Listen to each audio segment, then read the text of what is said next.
बिस्मिल्लाहिर्रहमानिर्रहीम। अब हम इजिप्शियन कोफ्ता इजिप्शियन स्टाइल का बना रहे हैं। वही प्रोसीजर है जो मैंने पहली हांडी 2 हांडियाँ बनाई ना। पहले मैंने गोश्त की हांडी बनाई, वो पाकिस्तानी स्टाइल या इंडो पाक के स्टाइल में बनाई थी, और उस हांडी में हमने बकरे का गोश्त इस्तेमाल किया था।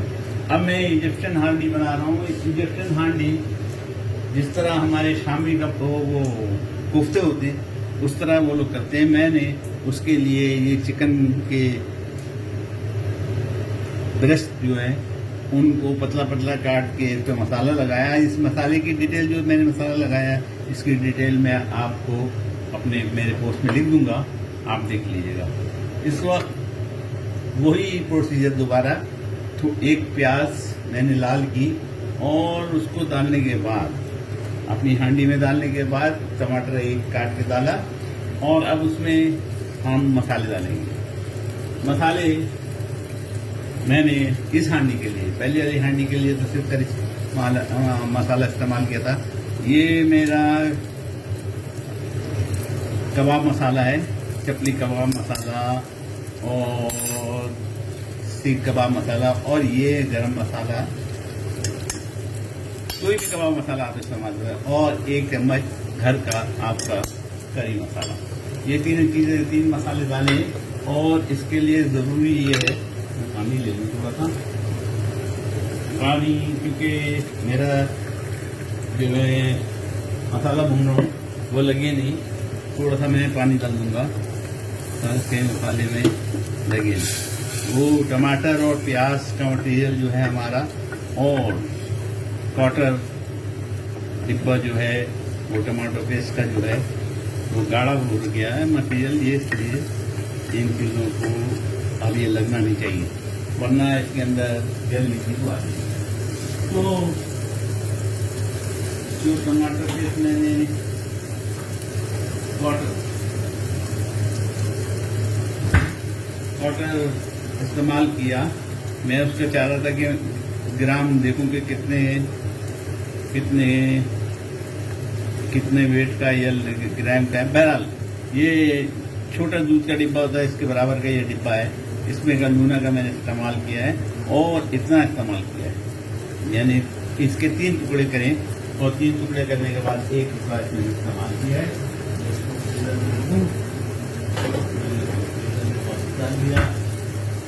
और मसाले हमारे भून रहे हैं।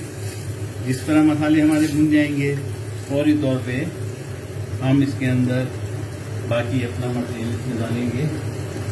मैं 1 मिनट पानी निकाल लूँ जग में।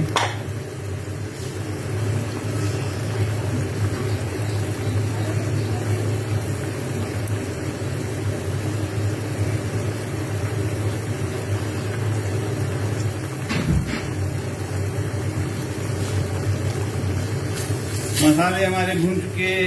यहाँ असल में पीने का पानी जो है हम लोग पैक वाला इस्तेमाल करते हैं, बाहर से आता है मार्को से, वो पानी का सप्लाई करने वाला हमारे पैसे देखी जाता है, बॉटल से ले जाता है। फिर पानी का एक मसाले हमारे तकरीबन ये हमारा मटेरियल तकरीबन तैयार हो गया। बाकी हम इसको बंद करके पकाएंगे। और मैंने 1 कप पानी इसके अंदर डाल दिया। ये डालने के बाद मोस्ट इम्पॉर्टेंट चीज़ इसकी ये है कि मैंने दही और 1 चम्मच इसमें आप कॉर्नफ्लावर डालें, नहीं तो कॉर्नफ्लावर नहीं है तो आप मैदा डालें, और मैदा भी नहीं है तो आप आटा डाल दें। लेकिन इसमें मैंने दही में डाला है, लेकिन इसके अंदर आप बेसन इस्तेमाल नहीं कीजिएगा। बेसन इस्तेमाल करेंगे तो बेसन की बू आती है, वो कड़ी की तरह हो जाता है। कड़ी नहीं बना रहे हैं, खाली इसको गाढ़ा कर रहे हैं ताकि हमारा मटेरियल गाढ़ी हो। इसमें मैं नमक चेक करूँगा और इसमें नमक ऐड करूँगा। नमक की कमी हम उसको दूर करेंगे। हमने नमक डाल दिया इसमें अंदाजन, आप देख के डालिएगा ज़्यादा नहीं हो जाए। वरना अम्मी की डांट भी पड़ सकती है, बीवी को शौहर की डांट पड़ सकती है, शौहर को बीवी की डांट पड़ सकती है। तो भाई नानियों से बच के, मज़ा सही होना चाहिए खाने का। अब सही है। नमक डाल दिया मैंने। अब इसके अंदर मैं पहले वो जिसको ये लोग इजिप्शियन कोफ्ते बोलते हैं, हर एक चीज़ को कबाब और कोफ्ता ही बोलते हैं, ये कोफ्ते मैंने अंदर डाल दिए इसके, चिकन के ब्रेस्ट के, पसंद है समझे, उसको बना के उसके ऊपर मसाला लगा के फ्राई किया था। ये मैंने कोफ्ते इसके अंदर डाल दिए। बहुत मज़ा देंगे इंशाअल्लाह। आप फिक्र ना करें, ज़बरदस्त बनेगा। कलर बहुत ज़बरदस्त आया है, टेस्ट में बहुत ज़बरदस्त है। ये आखिरी टुकड़ा भी मैंने इसके अंदर डाल दिया और इनको मैं इतना पकाऊंगा कि ये मज़ीद नरम हो जाए, सख्ती नहीं रहे चिकन की। मैं इस पर नमक थोड़ा सा चेक लूँ। मसाला नमक सही है, मसाला सही है, खटाई सही है। अब इसके अंदर थोड़ा सा और पानी डाल के, मेरा जो दही का पॉट है उसमें पानी डाल के थोड़ा सा पानी डालूँ और इसको मिक्स कर। दही के पॉट, दही मैंने 1 कप लिया था, ये बड़ा वाला कप लिया था और उसके अंदर 1 चम्मच मैदा डाला और मैदा, कॉर्नफ्लावर या आटा घर का वो भी इस्तेमाल कर सकते हैं। बस बड़ी भी जो होती हैं वो थोड़ी ऑब्जेक्शन करती है, क्या बना रहे हो और कैसे बना रहे हो, तो उससे बच के आप करिएगा निगाह बचा के। बिस्मिल्लाह डाल, तवक्कुल अल्लाह, इंशाअल्लाह ज़बरदस्त पकेगा। और अब मैं इसको थोड़ा ढक के 5 से 10 मिनट दूंगा, 5 से 7 मिनट दूंगा बस, क्योंकि सब चीज़ें पकी हुई से इसका मसाला मज़ीद पक जाए। 5 से 7 मिनट दूंगा और हमारा खाना तैयार। मैं 7 मिनट बाद आपको दिखाता हूँ क्या कंडीशन है, फिर इसको गार्निश करेंगे। और रोटी अगर इसमें बाजार की हो, तंदूर की हो, आजकल तो खैर बाहर से डाल ही रहे, वरना यहाँ पे फूल्स मिलते हैं, तमीज़ मिलती है, उसकी रोटी हो तो मज़ा दोबारा हो जाता है। ये लो, इसमें आटा लगाने की ज़रूरत नहीं, क्योंकि वो गोश्त का था, उसमें हमने आटा लगाया था कि गोश्त मज़ीद गल जाए। खाली मैंने उसको गोश्त को भूना था थोड़ा सा और उसको ऊपर मसाला में नमक लगाया था और सिरका डाला था और डाल के भून लिया था और उसको फिर चढ़ाया था, ताकि में गोश्त की सिसान जो है निकल जाए, उसकी जो बू होती है। इसको में आटा लगाने की ज़रूरत नहीं है, इसी तरह रखेंगे और 7 मिनट के बाद इंशाअल्लाह ये तैयार हो। हम 7 मिनट के लिए मैं आपसे इजाज़त चाहूँगा, 7 मिनट बाद मैं आपको दिखाऊँगा। 7 मिनट गुजरने के बाद हमारा कोफ्ते का हम कंडीशन खोल के देखते हैं। माशाल्लाह तबारकल्लाह, कोफ्ता ये बिल्कुल हमारी कड़ी की तरह तैयार हुआ है।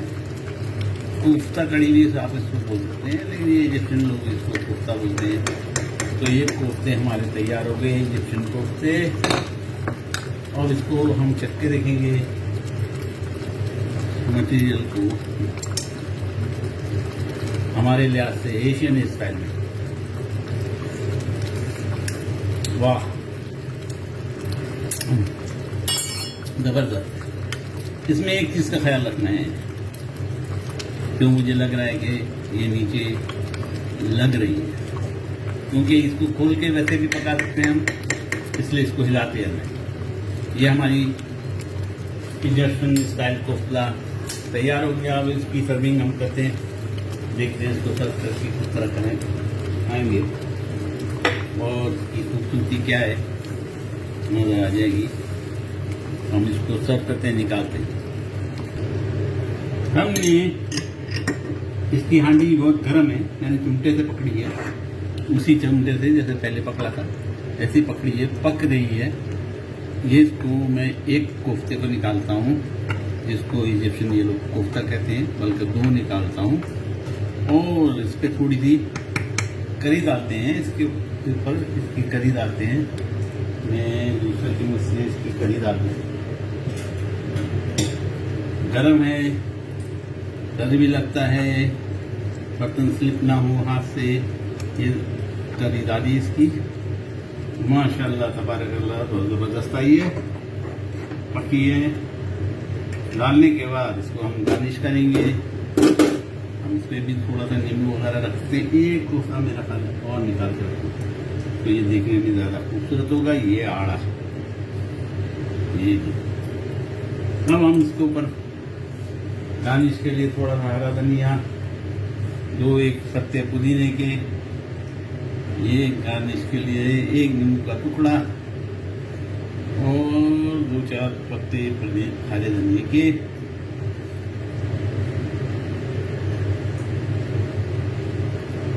ये मैंने डाल दिया। माशाल्लाह तबारकल्लाह, खाना ज़बरदस्त। और आपके पास अगर वो जैतून का तेल है तो उस पर जैतून का तेल जरूर डालिएगा। इजिप्शियन लोग, अरब लोग जैतून का तेल का इस्तेमाल बहुत ज़्यादा करते हैं, तो उस पर तेल डालिएगा तो ये और खूबसूरती इसकी आ जाएगी। उम्मीद है आप भी बनाएंगे, उम्मीद है आपको पसंद आएगा, उम्मीद है बात समझ में आ गई होगी। इजिप्शियन कोफ्ता किस तरह बनता है, मुझे दुआओं में याद ज़रूर याद रखिए।